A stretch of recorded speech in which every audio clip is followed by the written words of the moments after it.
ये कहानी शुरू होती है एक पुराने समय से, जब घने जंगलों के बीच एक छोटा सा गांव बसा हुआ था। गांव का नाम था नवगढ़। चारों तरफ हरे भरे पेड़, कल कल बहती नदी और खेतों में मेहनत करते किसान। देखने में गांव बेहद शांत और सुखी लगता था, मगर उसके ऊपर एक खौफनाक साया मंडराता रहता था, जंगल का शेर। वो शेर बहुत बड़ा और ताकतवर था। उसकी दहाड़ इतनी भयानक थी कि सुनकर ही औरतें बच्चे कांप जाते थे। गांव वाले कहते थे, ये शेर इंसानों का मांस छक चुका है, अब इसका लालच कभी खत्म नहीं होगा। हर दूसरे तीसरे दिन कोई न कोई चरवाहा, लकड़हारा या खेत में काम करने वाला आदमी जंगल से गायब हो जाता। लोग मान चुके थे कि ये शेर उनकी मौत का देवता है। गांव में एक डर का माहौल था। सूरज ढलते ही सब अपने घरों के दरवाजे बंद कर लेते। कोई जंगल की तरफ न जाता, और अगर जाना भी पड़ता तो हमेशा झुंड में जाते। उसी गांव में एक लकड़हारा आदर्श रहता था। वह दुबला पतला, साधारण कपड़े पहने, हाथ में कुल्हाड़ी लिए वो रोज जंगल में लकड़ी काटने जाता। लेकिन आदर्श बाकी गांव वालों से अलग था। वो शेर से डरता तो था, मगर उसका मानना था कि डर से अगर इंसान काम ही छोड़ दे तो जिंदगी कैसे चलेगी। उसकी पत्नी कई बार कहती, आदर्श, पागल हो गए हो क्या? सब लोग जंगल छोड़ चुके हैं और तुम रोज वहां चले जाते हो। अगर शेर ने देख लिया तो? यह सुनकर आदर्श मुस्कुरा देता और कहता, शेर ताकतवर तो है, लेकिन अक्ल नहीं लगा पाता, और जो इंसान दिमाग लगाता है उसे कोई जानवर हरा नहीं सकता। धीरे धीरे हालात इतने बिगड़े कि गांव के बुजुर्गों ने पंचायत बुलाई। सब लोग इकट्ठा हुए और बोले, अगर ऐसा ही चलता रहा तो पूरा गांव खाली हो जाएगा। हमें कोई रास्ता निकालना होगा। किसी ने सुझाव दिया, हम सब मिलकर शेर को मार डालते हैं। लेकिन तुरंत कोई बोला, क्या तुमने कभी उसकी शक्ल देखी है? वो अकेले ही 10 लोगों पर भारी पड़ता है। कुछ लोग बोले, चलो गांव छोड़कर कहीं और चले। मगर बुजुर्गों ने कहा, ये जमीन हमारे पूर्वजों की है, इसे छोड़कर कहां जाएंगे? बहुत बहस हुई, मगर कोई नतीजा नहीं निकला। गांव का माहौल और डरावना हो गया। पंचायत खत्म होने के बाद आदर्श घर लौटते समय सोचने लगा, क्या सचमुच शेर से डरकर भाग जाना ही समाधान है? अगर मैं अपने दिमाग से काम लूं, तो क्या इस शेर को हरा नहीं सकता? वो रात भर जागता रहा और एक योजना बनाने लगा। उसे पता था कि ताकत से शेर को हराना असंभव है, लेकिन उसकी मूर्खता ही उसकी सबसे बड़ी कमजोरी है। अगले दिन आदर्श हमेशा की तरह कुल्हाड़ी लेकर जंगल में गया। वो जानता था कि आज उसका सामना शेर से हो सकता है। जैसे ही वो लकड़ी काट रहा था, अचानक झाड़ियों में खड़खड़ाहट हुई। पत्तों के बीच से सुनहरी आंखें चमकी और फिर गड़गड़ाती आवाज के साथ शेर निकला। शेर दहाड़ा और बोला, ओ लकड़हारे, ये जंगल मेरा है। यहाँ की लकड़ी, यहाँ का शिकार सब मेरा है। तूने हिम्मत कैसे की मेरे इलाके में कदम रखने की? आदर्श का दिल जोर जोर से धड़क रहा था, मगर उसके चेहरे पर डर नहीं था। उसने गहरी सांस ली और बोला, महाराज, आप सही कह रहे हैं, ये जंगल आपका है। मैं तो बस एक गरीब आदमी हूँ, रोजगार के लिए यहाँ आता हूँ। लेकिन अगर आप चाहें तो मैं आपके लिए काम कर सकता हूँ। शेर चौंका और पूछा, काम? कैसा काम? आदर्श ने कहा, मैं रोज रोज शिकार पकड़कर आपको दे सकता हूँ। आपको खुद मेहनत करने की जरूरत नहीं होगी, बस आप मुझे छोड़ दें। शेर ने सोचा, ये इंसान डरपोक नहीं लगता, मगर अगर ये सच में मेरे लिए शिकार लाए तो मुझे मेहनत नहीं करनी पड़ेगी। उसने आंखें तरेरी और कहा, ठीक है लकड़हारे, अगर तूने रोज मुझे शिकार ला कर दिया तो मैं तुझे छोड़ दूंगा। लेकिन अगर एक दिन भी खाली हाथ आया तो तेरा मांस मेरा खाना होगा। आदर्श ने सिर झुकाकर हामी भर दी। उस पल से खेल शुरू हो चुका था। आदर्श घर लौटा तो उसकी पत्नी घबराई हुई थी। अरे राम, आज भी तू जंगल से सही सलामत लौट आया? सुना है शेर तुझे देख चुका है। आदर्श मुस्कुराकर बोला, हाँ देखा था, लेकिन मैंने उसे समझौता करने पर मजबूर कर दिया। पत्नी हैरान रह गई। शेर से भी कोई समझौता कर सकता है? आदर्श बोला, हाँ, अगर इंसान अपनी अक्ल से काम ले तो सब कर सकता है। अब आगे देखना, वही शेर मेरे जाल में फंसेगा। अगले दिन आदर्श ने सोचा, अगर मैं शेर को रोज इंसानी शिकार दूंगा तो गांव वाले मुझ पर शक करेंगे।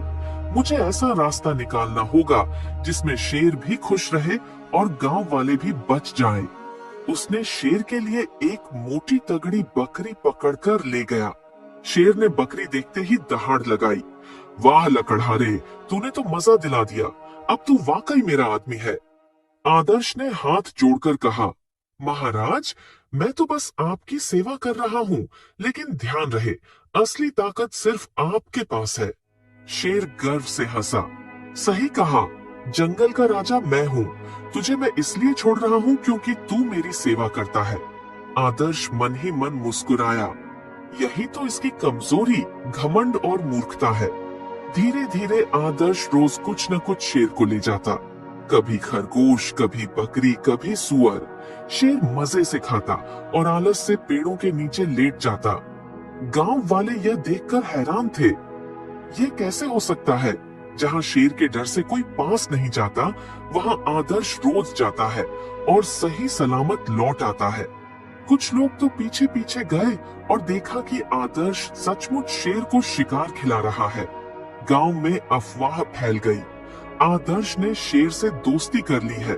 कहीं ऐसा ना हो कि शेर को इंसान का स्वाद दिलाकर वो हम सबको ही खतरे में डाल दे। गांव की पंचायत में फिर चर्चा हुई।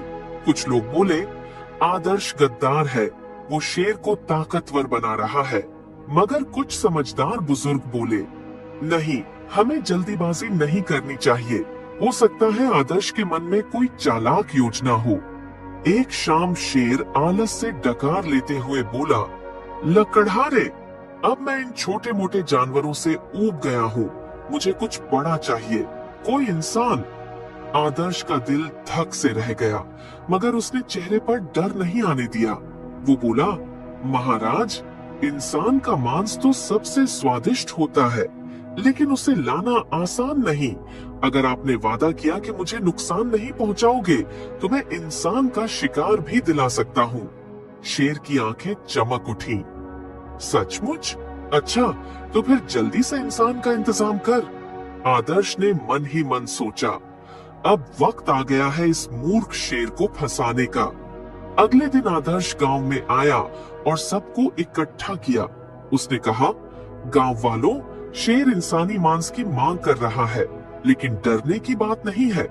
मैंने उसे समझा दिया है कि हमारे गांव का सबसे ताकतवर आदमी मैं हूँ। अगर उसने मुझे हरा लिया तो वो मुझे खा सकता है, और अगर मैं जीत गया तो शेर को गांव छोड़ना होगा।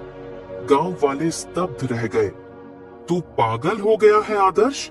अकेला शेर से भिड़ेगा? आदर्श मुस्कुराया और बोला, चिंता मत करो, मैं बल से नहीं, दिमाग से लड़ूंगा, और यही उसकी हार होगी। शाम को आदर्श शेर के पास गया।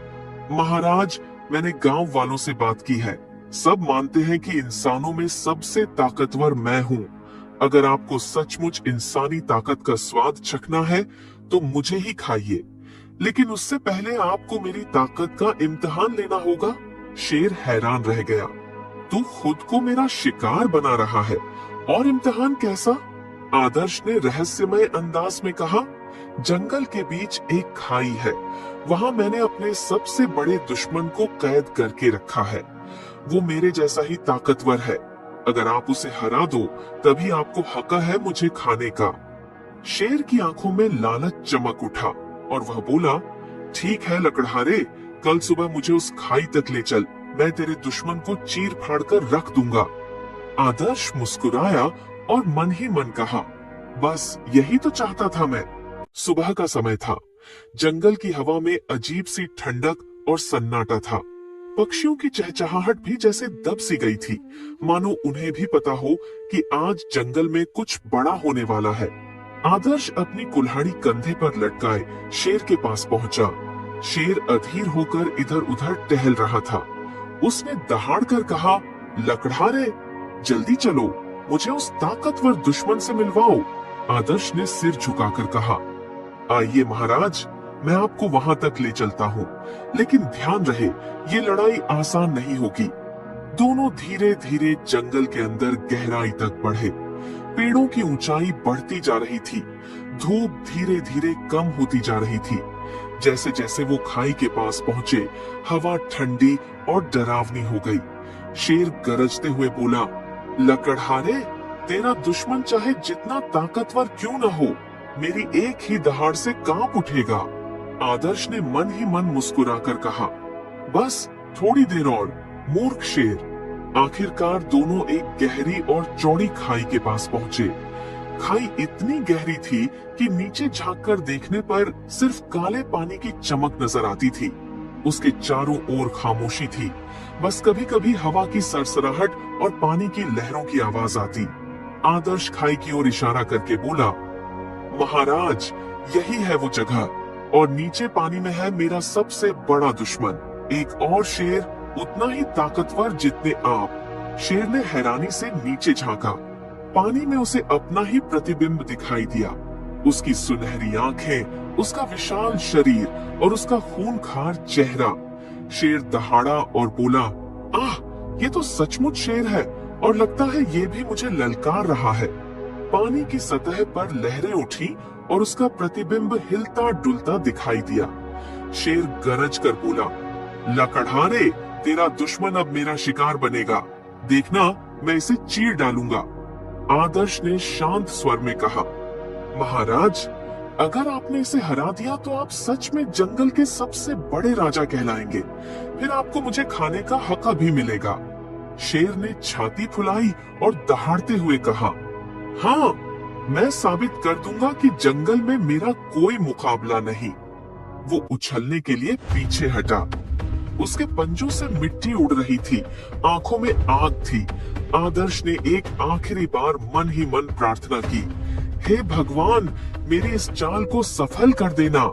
अचानक शेर ने जोरदार दहाड़ लगाई और खाई में छलांग लगा दी। उसका विशाल शरीर हवा में लहराता हुआ सीधे पानी में गिरा। धड़ाम!